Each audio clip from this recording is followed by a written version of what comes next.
Parti d'un rêve pour changer de vie, ou bien créatif depuis toujours, il existe autant de parcours que de personnes. Chacune d'entre elles ont un point commun, la passion. Bonjour Alexine, tout d'abord je te remercie pour l'invitation. C'est un réel plaisir pour moi aujourd'hui de partager mon expérience au sein de l'EDA et mon parcours d'entrepreneuse sous un format audio. Donc je me présente, je m'appelle Roxane, j'ai 26 ans. Je vis en région Pays de Loire et plus précisément en Vendée, où je suis donc designer et décoratrice d'intérieur et j'ai créé mon entreprise Studio Grège en mai dernier. Alors après un DUT GEA à l'université de Nantes en 2017, je suis partie vivre 1 an à l'étranger à Riga en Lettonie pour poursuivre mes études de business management. Et quand je suis rentrée en France en 2018, j'ai suivi une licence professionnelle dans le secteur bancaire.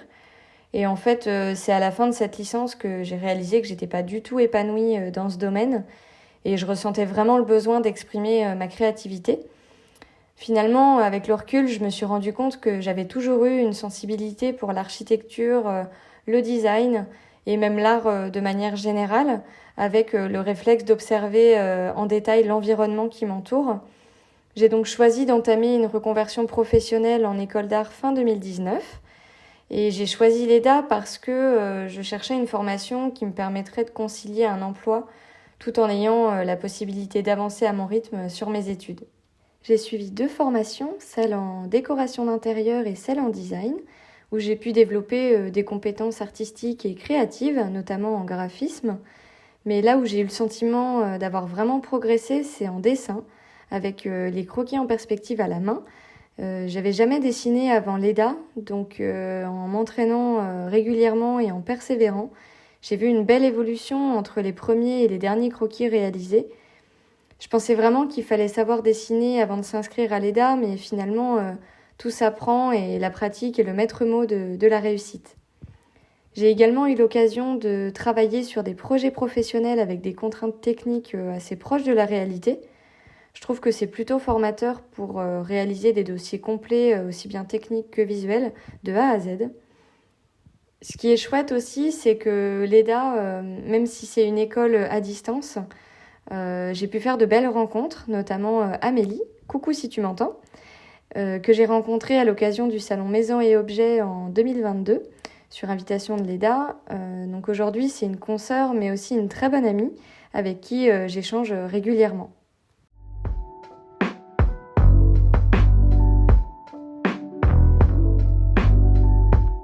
En fait, je voulais créer ma propre entreprise depuis longtemps, mais c'était important pour moi de mûrir le projet et d'avoir enfin le courage de me lancer dans l'entrepreneuriat.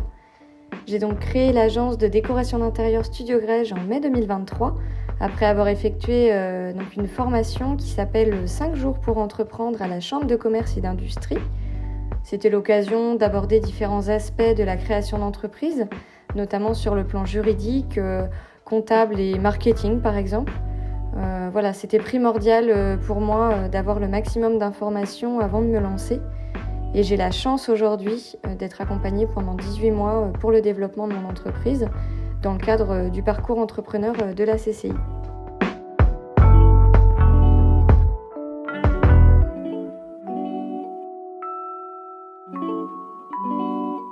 Concernant mes prestations, je propose 3 formules.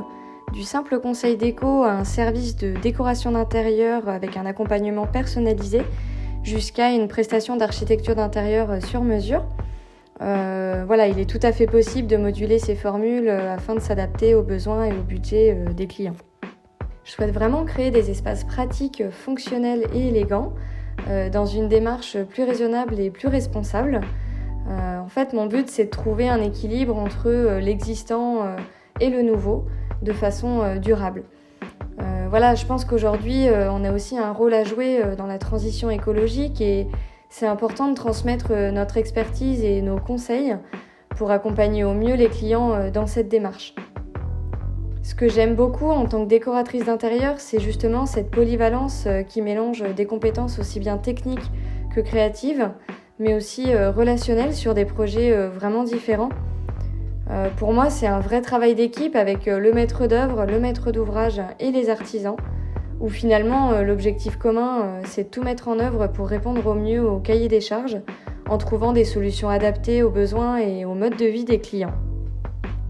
J'ai dans un premier temps démarché des artisans locaux pour créer une collaboration pour ensuite me faire connaître auprès des potentiels clients. J'ai donc commencé à travailler pour des particuliers grâce au bouche à oreille, mais à terme, je souhaiterais proposer mes prestations à des professionnels, des collectivités, mais aussi pourquoi pas des associations. Donc je suis présente sur les réseaux sociaux et mon site internet devrait voir le jour d'ici la fin de l'année. J'aimerais continuer de développer mon réseau et faire de belles rencontres pour réaliser de nouveaux projets clients. Mais surtout, ce qui est le plus important pour moi, c'est de rester épanouie et passionnée par ce que je fais. Ce parcours atypique, il m'a permis d'accomplir beaucoup de choses, notamment la création de cette entreprise.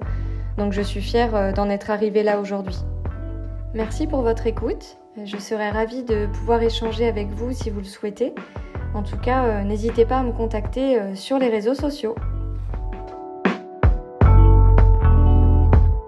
Rendez-vous très prochainement pour découvrir de nouvelles histoires avec l'EDA, l'école d'art appliqué à distance.